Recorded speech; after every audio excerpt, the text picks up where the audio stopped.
सिंधुदुर्गातील राणे विरुद्ध ठाकरेंच्या शिवसेनेतील संघर्षात आता भाजपनं एक पाऊल पुढे टाकल्याचं दिसतंय। कारण आमदार वैभव नाईकांच्या एसीबी चौकशीच्या निषेधार्थ निघालेल्या मोर्चाला भाजपनं मोर्चाद्वारेच प्रत्युत्तर दिलंय। त्यामुळे आता भाजपच्या मोर्चानंतर पुन्हा एकदा कोकणात राणे विरुद्ध भास्कर जाधव हा संघर्ष तापण्याची चिन्ह आहेत। सिंधुदुर्गात ठाकरेंची शिवसेना विरुद्ध भाजप, सेनेच्या मोर्चाला भाजपचं मोर्चाद्वारे उत्तर। संविधान रॅलीत भास्कर जाधवांवर निशाणा, जाधवांचा पुन्हा भाजप विरोधात हल्लाबोल।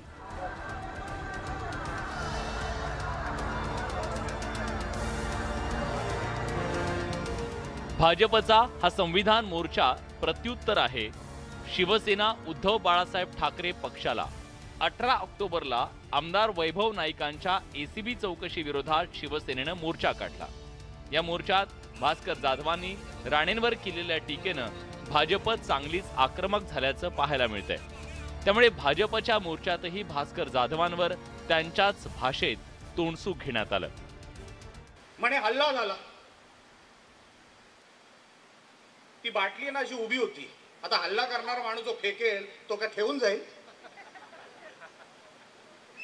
आणि ही बाटली घरातलीच वाटत होती, त्याची रात्रीची असली, ती बॅल्कनीतून पडली, बाबा अटॅक झाला। अरे तुझ्या बापालाच अटॅक येणार आमच्यामुळे एक दिवस, लक्षात ठेव, लक्षात ठेव। काडीचा आधार, बुडत्याला कसला आधार? त्यामुळे ते उद्धव ठाकरे आता बुडायला लागले। त्याला कधीतरी एक ती बाई, आमदार बाई, काय नाव तिचं ते, ती सापडते इकडे कुठेतरी। स्वतःला भास्कर समजणारा एक कुठला तरी चिपळूणचा काजवा येतो आणि इकडे फडफडायला लागतो। त्याला उत्तर द्यायला ही मंडळी आलेली, त्यांना उत्तर द्यायला मंडळी।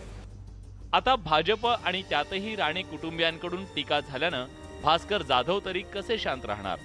भास्कर जाधवांनीही या मोर्चावरून भाजपवर जोरदार टीकास्त्र डागलं। अनेक प्रकारे शिवसेना संपवण्याचा भाजपानं प्रयत्न केला आणि शिवसेना संपत नाही हे त्यांच्या लक्षात आलं आणि 40 आमच्या सहकाऱ्यांना फोडून त्यांनी शेवटी शिवसेनेवर घाला घालण्याचा प्रयत्न केला, घात करण्याचा प्रयत्न केला। त्याच वेळेला मी निर्धार केला, आज संपूर्ण महाराष्ट्रामध्ये शिवसेना, उद्धव बाळासाहेब ठाकरे यांची शिवसेना पहिल्यासारखी गरजायला लागली आहे, पहिल्यासारखी त्या ठिकाणी वाघासारखी डरकाळी फोडायला लागली आहे। याचा खऱ्या अर्थानं मला आनंद आहे। खरं तर भास्कर जाधवांनी राणेंवर केलेल्या टीकेनंतर त्यांच्या विरोधात गुन्हा दाखल झाला।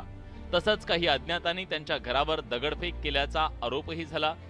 पण आता हा संघर्ष काहीसा शांत होत असतानाच भाजप आणि राणे कुटुंबानं पुन्हा एकदा जाधव आणि ठाकरेंच्या शिवसेनेला टार्गेट केलंय। त्यामुळे कोकणातल्या या संघर्षात पुढे काय घडतं हे पाहणं महत्त्वाचं आहे। Bureau report, news 18 Lokmat. मोर्शीचे आमदार देवेंद्र भुयार यांनी अमरावती